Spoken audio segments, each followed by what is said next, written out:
And we are live. What's going on, guys? Welcome to the dopest podcast for guys trying to stay in shape and get in shape. Okay, I'm Keem, and today I'm gonna be going over what you should do to increase your metabolism. I had, I like to have conversations with different guys, right, about fitness because, of course, I'm into fitness, right? I like helping guys get in shape.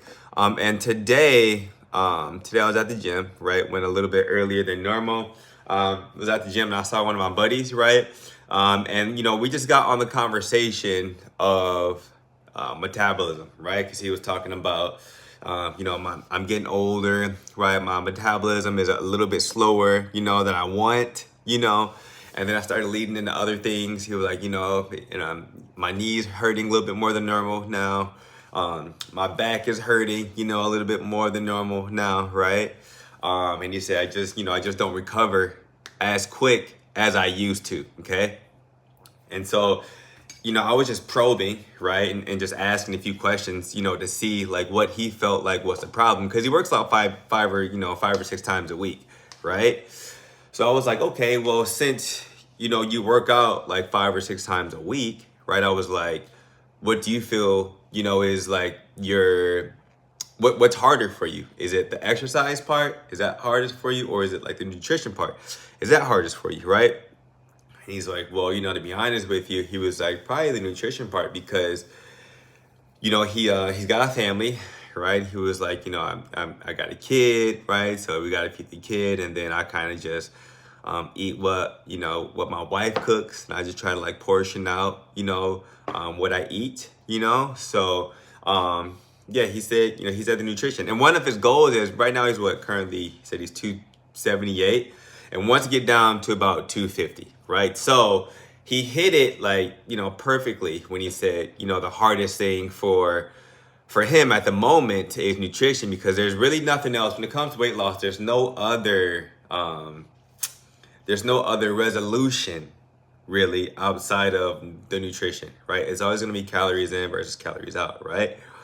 And so, once he kind of said, okay, yeah, it's the nutrition that's getting me. I was like, well, do you know how many carbs, proteins, and fats you're eating, right? Just simply, right? And he was like, nah, I don't really track I don't really track that stuff. I just try to portion it out, right? But you have to be a bit more of a stickler, right? When it comes to weight loss, right? Because if you're just eyeing everything, I'm like, this is probably a decent portion size for this meal. This is a decent portion size for that meal.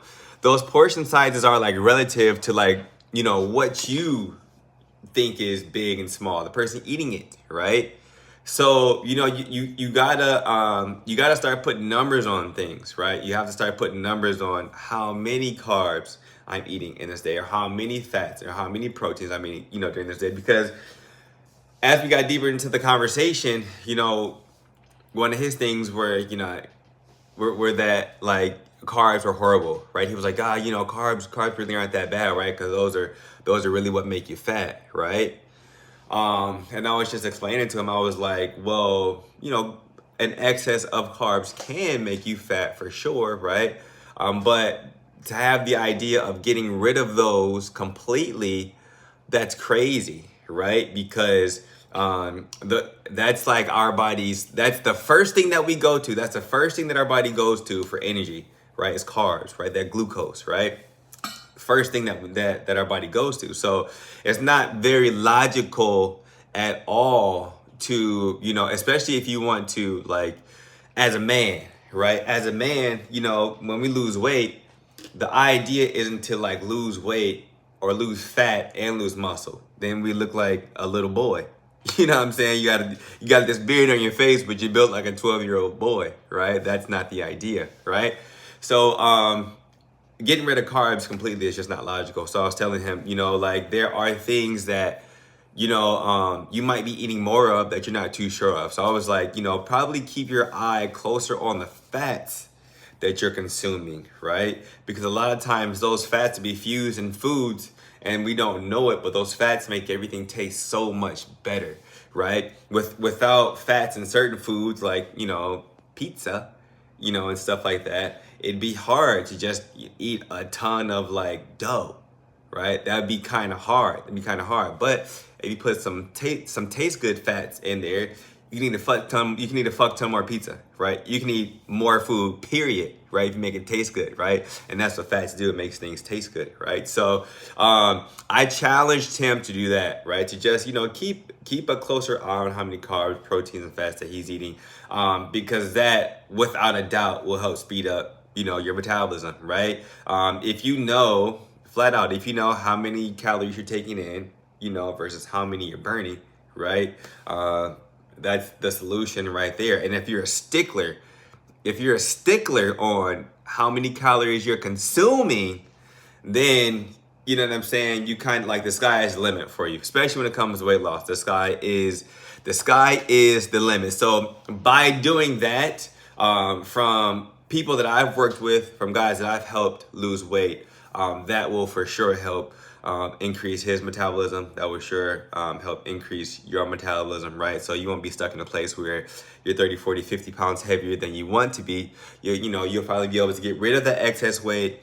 Back will feel a lot better, right? Even if you have like arthritis in your back or in your knees, having less weight to pull around makes a huge difference, right? I mean, you just got less gravity, grinding on your bones, right? So, it just makes sense. It just makes sense. So I appreciate you guys for watching this live. I'm also going to upload this video, the audio, to a podcast, so you'll be able to listen to it on the podcast as well. But until next time, guys, stay great, and I'm out of here.